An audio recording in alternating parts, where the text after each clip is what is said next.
I'm Joy Wargo, and we're going to talk about softness in the rib cage and how it affects softness in the face. I typically, my horses just turn fairly round in their bodies, but yet I don't shape a horse as I ride it around. As long as I can see their eyelashes, I'm happy with that. What I do is I use a lot of inside leg.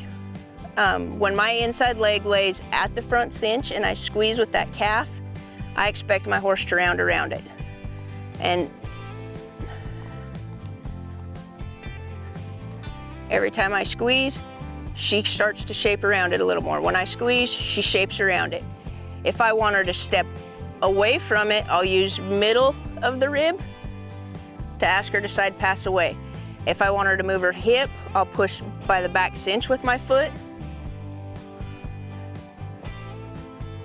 So those are, I guess, my 3 leg positions. At the front cinch, I control the rib cage with my calf. The middle of her rib, I control moving her away from things, like side passing away, moving off that leg. And by the back cinch, I control her hip. I always make a point that when I ask a horse to move off my leg, that the rein contacts their neck. If I ask a horse to reverse arc, I use that inside rein so that she knows I need her to move off of it. And when I draw the other direction, that outside rein contact, she knows she needs to always move away from the rein touching her neck. And that's just another part of being consistently the same all the time, so that they do understand my cues, whether we're walking or jogging or we're running. She knows what I expect.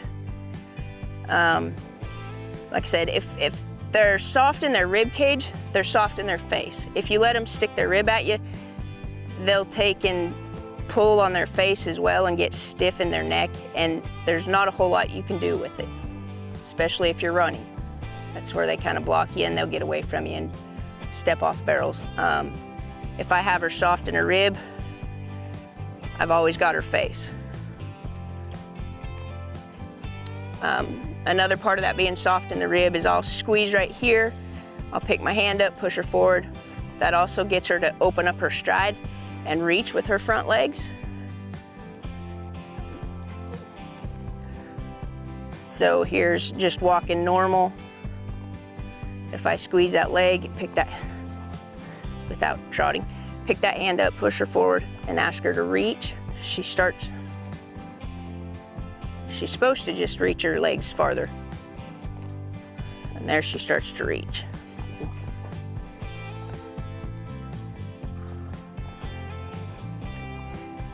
The reason that soft in the rib is important is because anytime I'm going into a barrel and I feel like I'm in a position I might hit a barrel, if I squeeze that inside leg, and then if I need to, I can pick her up, push her forward. I can get one more step out and around it. But if she's soft in that rib, every time I squeeze with that inside leg, I get this response, which means I'm not hitting barrels. Because if she rounds around my leg, we've got enough forward and round that we can get around them. Soft in the rib also helps them stay forward moving through their turn, and a horse that's forward moving in their turn is very fast. They clock. The Cashin on the Bayou horse is very forward in his turns, and he always looks like he's loping, but he'll get you.